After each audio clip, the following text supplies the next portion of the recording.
Shalom adik-adik sekami Paroki Santo Petrus dan Paulus Argapura.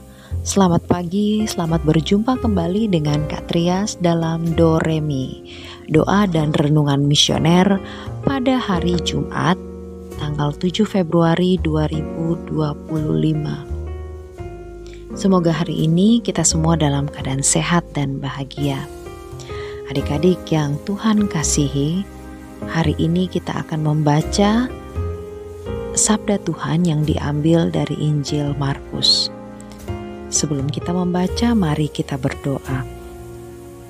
Dalam nama Bapa dan Putra dan Roh Kudus, amin. Allah yang berbelas kasih, Sabdamu adalah pelita hidup kami. Bimbinglah kami dengan Roh Kudus-Mu, agar kami dapat membaca dan merenungkan Sabdamu. Dengan daya Roh Kudus-Mu, bukalah telinga dan hati kami, agar dapat mendengarkan firman-Mu. Jernihkanlah hasrat jiwa kami untuk meresapkan sabda-Mu. Doronglah kehendak dan tekad kami untuk mengamalkan sabda-Mu dalam hidup dan perutusan kami sehari-hari. Demi Kristus Tuhan kami, amin. Dalam nama Bapa dan Putra dan Roh Kudus, amin.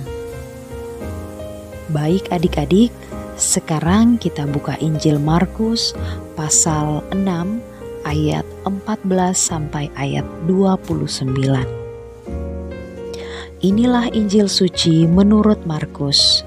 Dimuliakanlah Tuhan. Pada waktu itu, Raja Herodes mendengar tentang Yesus, sebab namanya memang sudah terkenal. Dan orang mengatakan, Yohanes Pembaptis sudah bangkit dari antara orang mati. Dan itulah sebabnya kuasa-kuasa itu bekerja di dalam dia. Yang lain mengatakan, dia itu Elia. Yang lain lagi mengatakan, dia itu seorang nabi, sama seperti nabi-nabi yang dahulu. Waktu Herodes mendengar hal itu, ia berkata, "Bukan, dia itu Yohanes yang sudah kupenggal kepalanya, dan kini bangkit lagi."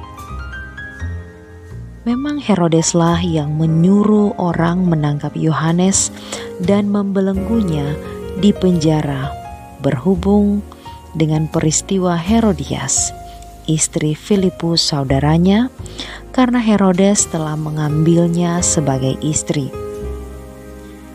Karena Yohanes pernah menegur Herodes, "Tidaklah halal engkau mengambil istri saudaramu." Karena kata-kata itu, Herodias menaruh dendam pada Yohanes dan bermaksud membunuh dia. Tetapi tidak dapat, sebab Herodes segan akan Yohanes karena ia tahu bahwa Yohanes adalah orang yang benar dan suci. Jadi ia melindunginya. Tetapi setiap kali mendengar Yohanes, hati Herodes selalu terombang-ambing. Namun ia merasa senang juga mendengarkan dia. Akhirnya tiba juga kesempatan yang baik bagi Herodias. Ketika Herodes pada hari ulang tahunnya mengadakan perjamuan untuk para pembesar, para perwira, dan orang-orang terkemuka di Galilea. Pada waktu itu, putri Herodias tampil lalu menari, dan ia menyukakan hati Herodes serta tamu-tamunya. Maka raja berkata kepada gadis itu, "Mintalah daripadaku apa yang kau ingini, maka akan kuberikan kepadamu." Lalu Herodes bersumpah kepadanya, "Apa saja yang kau minta akan kuberikan kepadamu, sekalipun itu setengah dari kerajaanku." Anak itu pergi dan menanyakan ibunya, "Apa yang harus kuminta?" Jawab ibunya, "Kepala Yohanes Pembaptis." Maka cepat-cepat ia pergi kepada raja dan meminta, "Aku mau supaya sekarang juga engkau berikan kepadaku kepala Yohanes Pembaptis dalam sebuah talam." Maka sangat sedihlah hati raja. Tetapi karena sumpahnya dan karena segan terhadap tamu-tamunya, ia tidak mau menolaknya. Raja segera menyuruh seseorang pengawal dengan perintah supaya mengambil kepala Yohanes. Orang itu pergi dan memenggal kepala Yohanes di penjara. Ia membawa kepala itu dalam sebuah talam dan memberikannya kepada gadis itu. Dan gadis itu memberikannya pula kepada ibunya. Ketika murid-murid Yohanes mendengar hal itu, mereka datang dan mengambil mayatnya, lalu membaringkannya ke dalam kubur. Demikianlah sabda Tuhan. Terpujilah Kristus. Adik-adik sekami yang Tuhan Yesus kasihi, bacaan hari ini berkisah tentang dendam dari Herodias. Dendam ialah keinginan keras untuk membalas suatu perbuatan, dan ini pada dasarnya berkaitan dengan yang namanya kejahatan. Dendam ini muncul karena adanya rasa marah di dalam diri karena perlakuan seseorang kepada kita.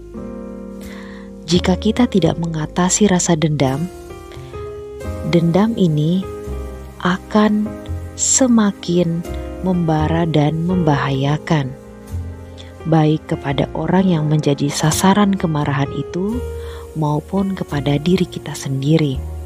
Tidak terhitung lagi kasus kriminal yang bermotif dendam yang sudah terjadi di sekitar kita. Herodias menyimpan dendam kepada Yohanes Pembaptis karena Yohanes pernah menegur dosanya. Perempuan itu meninggalkan suaminya, yaitu Filipus, lalu kawin dengan iparnya, yaitu adik suaminya sendiri, Herodes Antipas namanya. "Tidak boleh engkau mengambil istri saudaramu," tegur Yohanes kepada Herodes. Sejak itu Herodias berupaya membunuhnya, tetapi tidak bisa. Sekalipun Herodes menggunakan kuasanya untuk memenjarakan Yohanes, tetapi ia tidak segan. Bahkan ia simpati kepadanya, dan itu tertulis dalam ayat 20. Lalu saat Herodes merayakan ulang tahunnya dan tarian putri Herodias menyenangkan hatinya, ia berjanji mengabulkan apapun permintaannya. Di sini Herodias memanfaatkan kesempatan itu. Melalui keinginan putrinya, dendamnya bisa ia lampiaskan. Yohanes dibunuh, kepalanya dipenggal dan ditaruh di dalam talam. Herodias pun merasa menang, namun sebenarnya ia malah hanya menambah dosa. Adik-adik yang Tuhan kasihi, dendam hanya akan membuat kita remuk redam, membuat wajah menjadi suram dan muram. Dendam melahirkan tindakan kejam dan berakhir dalam neraka. Bahkan saat itu pun terlampiaskan, kita tetaplah yang rugi. Oleh karena itu, sifat dendam perlu diredam. Kita perlu mengoreksi diri. Kita harus bertobat, mengampuni. Maka hati kita pun menjadi rasa tentram dan adem. Semoga demikian. Amin. Oke adik-adik, untuk mengakhiri Doremi kita hari ini, mari kita berdoa dengan doa anak misioner Indonesia. Dalam nama Bapa dan Putra dan Roh Kudus. Amin. Tuhan Yesus, Engkau diutus Bapa menjadi berkat bagi dunia, menjadi selamat bagi manusia. Utuslah kami anak-anak-Mu di Indonesia untuk menjadi sahabat yang kuat bagi yang lemah, sahabat yang rela berkorban bagi yang menderita payah, sahabat penghibur bagi yang sakit dan gelisah. Tuhan Yesus, kami pun ingin menjadi utusan-utusan kecil-Mu, teman setia bagi yang tersingkir terlantarkan, teman bicara bagi yang kesepian terlupakan, sobat yang gembira bagi yang sedih dan susah, sobat penuh penghargaan bagi yang tak dicintai. Tuhan Yesus, utuslah kami kini dengan bantuan Roh Kudus-Mu menjadi garam dan ragi yang baik, menjadi terang dan obor yang cemerlang, membawa kegembiraan dan pengharapan. Tuhan Yesus, kuduskanlah badanku dan sucikanlah jiwaku. Kupersembahkan diriku padamu hari ini. Berkatilah semua anak dimanapun juga. Berkatilah semua orang yang kami jumpai, siapapun juga. Amin. Bapa kami yang ada di surga, dimuliakanlah namamu, datanglah kerajaan-Mu, jadilah kehendak-Mu di atas bumi seperti di dalam surga. Berilah kami rezeki pada hari ini dan ampunilah kesalahan kami, seperti kami pun mengampuni yang bersalah kepada kami. Dan janganlah masukkan kami ke dalam pencobaan, tetapi bebaskanlah kami dari yang jahat. Amin. Salam Maria, penuh rahmat, Tuhan sertamu. Terpujilah engkau di antara wanita, dan terpujilah buah tubuhmu Yesus.